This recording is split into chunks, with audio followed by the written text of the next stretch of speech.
Hello and welcome to BERYL ELITES. I'm Maxine Hoover with the BERYL Consulting Group. Today we are introducing Peter Hafez, the Chief Data Scientist at RavenPack and a leading visionary in the intersection of big data and quantitative finance. With over 2 decades of expertise, Peter has been at the forefront of transforming unstructured data into actionable alpha. Today he's leading the charge with BigData.com, a specialized AI-powered research platform designed to solve the black box problem of generic LLMs. By combining RavenPack's massive repository of over 115 million documents with sophisticated proprietary knowledge graphs and agentic workflows, Peter is redefining how financial professionals automate research and monitor global markets. Peter, thank you so much for joining us today. Your work sits at the intersection of NLP, machine learning, and quantitative finance, a combination that wasn't obvious 20 years ago. What drew you to this intersection, and how has this thesis evolved? I've been with the company now for almost 18 years. So back in the day when I joined, NLP was really new and novel, right? A few of the biggest funds have been started tapping into it or dabbling with it in the early 2000s. RavenPack started in 2003. I joined a little later in 2007, 2008, where we went to market with the first products. And how did I get into it? Well, I was working in an investment bank before, and we have had some conversations within the bank around these new technologies around NLP. And one of the things that sort of got me excited about it was, this is new technology that allows us to start consuming content that we otherwise wouldn't be allowed to consume. Back then, everything was around structured data.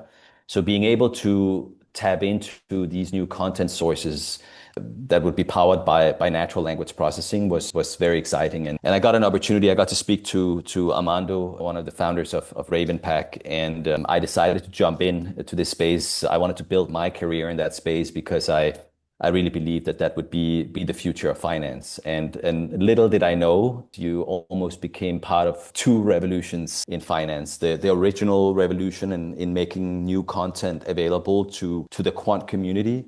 And now with the launch of ChatGPT a few years ago, and generally, if you look at generative AI, you sort of now are entering into a second revolution, making content available at scale for more discretionary users.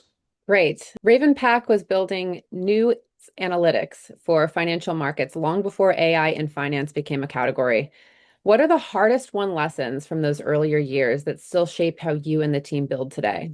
I think one of the things which are interesting in this space that we learned early on is really the quant mindset. And I think that still very much applies. And this is something I've learned by engaging with the market throughout the years, that we're not really selling data, right? As a business, we started out as an analytics business, and that has evolved now with the Gen AI movement. But we're not really selling data. We are really selling trust first, or systematic processes, right?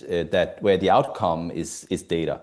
So the first thing we have to do, and that still very much applies, is to really get our clients to trust the processes that we have in place. And only at that stage, when they do that, we can start to engage with how do we actually help them solve the actual use cases, right? So you start from that basis of trust. And I think that's been a very good, strong learning experience that still applies. And you've argued the alternative data industry is moving away from polished analytics back to raw data. Why is that happening now, and who benefits more from the shift, buyers or vendors? I think this is very, very interesting space, right? And it's correct. It's one of the things that I like to talk about a lot, because I think with the emergence of generative AI and all these large language models, it has opened up for a different approach to textual content, right? We have seen a lot of our clients getting greater appetites for unstructured data because it has become easier to work with. It doesn't mean that there isn't a lot of work that a vendor can do here, right? So, and especially in our case, we are a vendor, right? So we are moving away, or not away, but we're expanding our offering from sort of process and data into technology and infrastructure, and then having data as part of that. And there's a lot of layers that we are handling, like knowledge graphs and entity resolution, so enriching content that makes it easier for people to consume. But there's still a lot of layers that before were handled by vendors, like how do you create sentiment signals? What event taxonomies should you be applying? What information exactly should be extracting? That part has become easier. And I think my argument here is that a lot of this work will now start to move closer to the use case, right? Such that you can, with a large language model, you can start to build your own taxonomies. You can start to build your own view of the world more easily through prompting even, right? So it's a way of injecting your domain expertise, your view of the world on top of the data, and then you structure content on the fly, addressing smaller use cases. And just to give one example, right? It may be, how does Trump's trade wars with China impact US companies? It may be that there isn't a data set that out of the box can capture that, but you can sort of build the data set on the fly and structure content on the fly using a large language models by saying, what are the different transition channels that can impact a US company if Trump and the US applies tariffs. Then you can start to say, well, it could be market access risk, it could be supply chain risk, it can be, so it sort of maps out that whole context, and that helps you having access to a search and retrieval system and content. You can start to organize your searches, pull the content in you need, use a large language model for verification levels and layers, and then ultimately you have a structured data sets of saying, yes, exposed, not exposed. That sort of gives you what I like to call micro data sets that are produced much closer to the use case. And I think it's becoming cheaper to do that and easier to do it. So I think a lot of who's the winners and the losers. I think instead of speaking about losers, it's more about opportunities. And I think, we all have to evolve. And this is really where we are going as well. How can RavenPack become a partner in this process, in delivering sort of the table stakes in some sense for being able to do these type of workflows, and then let the client sort of also beyond quant, which they have always been building the data, some data sets themselves, but also making it easier for more discretionary users to do that through prompt engineering and so on, right? So I think it's more of an opportunity, but I think ultimately, I mean, the winners on the buy side, on the closer to the use case, you get something that really fits your use case much better. So they have definitely a clear winning case on the client side. That's very fascinating. Finance is a world of repeatable processes, rebalance, reports, risk runs, where determinism is a requirement. Gen AI breaks that assumption. How do you reconcile those two worlds? That's an interesting question. And I think that it's also one of those areas where there has at least been some early pushback from quants that rely on being able to run a back test and so on. That you need to be able to say, if I run the back test now, it's going to give me the same as when I ran it yesterday and so on. So there are certain requirements in how data is available, and also you can't have too much, let's call it non-determinism in the way that you label content. But I think there's also been a little bit of a pushback on the quant side for Gen AI early days, because a lot of quants, you have these smaller pod structures, so it's small units, and they may not have the resources to really start to dig into new technologies on the Gen AI side. So it's also just been easier to discard it. Just give me data. I don't want to create data, just give it to me and I'll figure out how to extract alpha from it. But you are seeing more and more of the larger funds now tapping into and saying, hey, we need to use agents and so on to build out or modernize our research stack. But when it comes specifically to determinism or deterministic behavior, there are different ways of addressing that too. And that isn't that far as a quant, right? We have a lot of different tools in our toolbox that we can apply even to address the non-deterministic behavior of LLMs. And especially as you go more towards reasoning models, right? Then they are by construct not deterministic in behavior. But there are ways, I mean, you don't have to have determinism, you just have to converge towards it in some sense, right? And that's where you can start to look at getting more robustness out of using not just one LLM to classify or to vote on something. You use LLMs as a judge, right? So you can use it, instead of doing it once, you might do it 3 times, you might do it 5 times, and then you sort of go for the majority vote. that may give you, or that should give you more convergence and therefore more robust classification. So if it gives you something different 10% of the time, run it 5 times, run it, X number of times, and then it's okay. It's the higher volume label that I will select.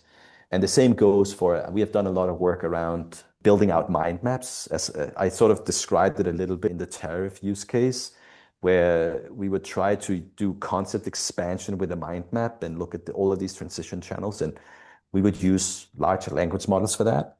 You could sort of have these mind maps evolve over time by grounding these mind maps in real, let's say, news content with a reasoning model on top. But that means that there could be small deviations in these mind maps if you run it, multiple times.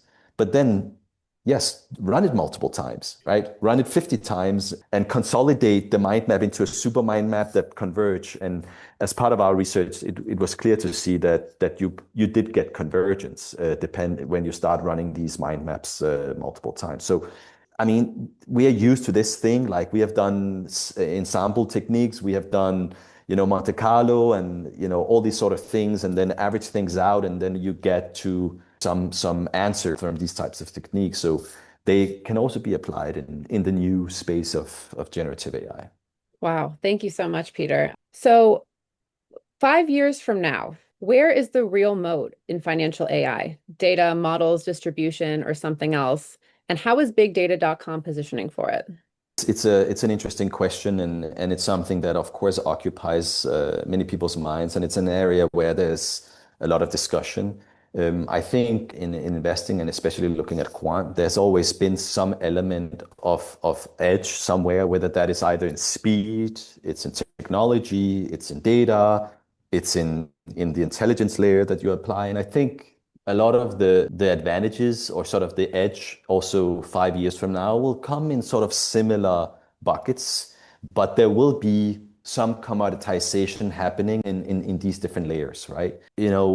Massive investments are being made into data across the board, because if we look at the world of AI, I mean, the AI becomes more intelligent if it has more content to work with. And I think we are also as an industry converging towards like having separate retrieval systems in the background, also because we operate in a regulated space, right? So we need to be able to we can't say that a black box made the decision on our behalf, but if we can control what we put into the AI, into our model, then at least we can ground the answers and show regulators, look, we were able to extract this information from this content.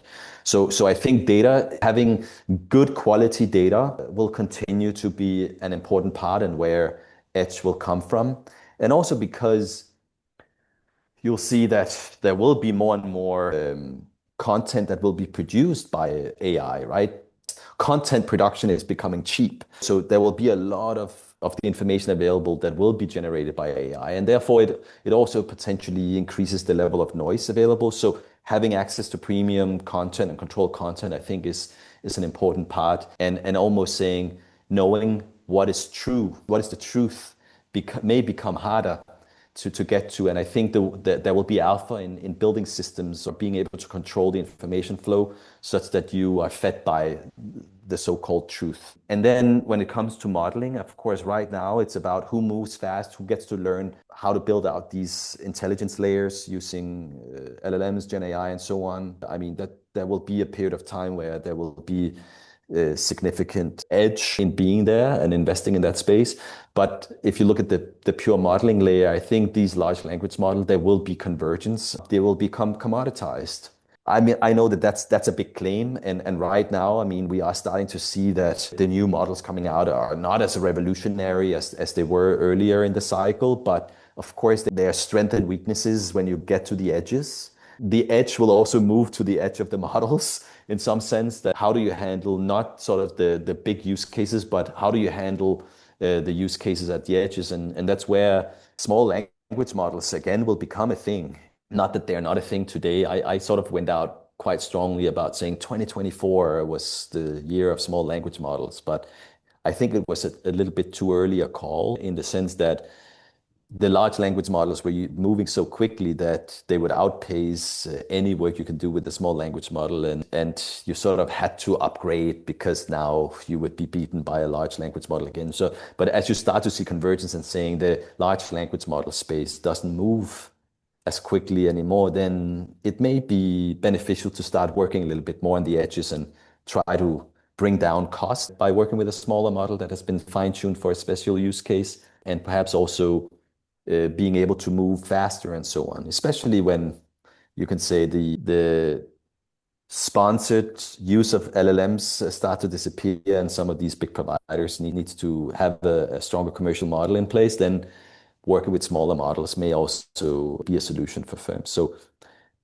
I think data layer will continue working perhaps a little bit more at the edge on the modeling side, and then also injecting intelligence into the mix, right? I do think that being able to ask the right questions and stay critical towards outputs will still matter. So for a foreseeable future, now we talked 5 years, I still think that there's room for a human in the mix as well, and that will still keep driving some edge in the market. Thank you so much, Peter. It's really fascinating to hear all of your insights as AI progresses faster and faster in this world. And thank you to everyone here watching. Thank you for tuning in to BERYL Elites.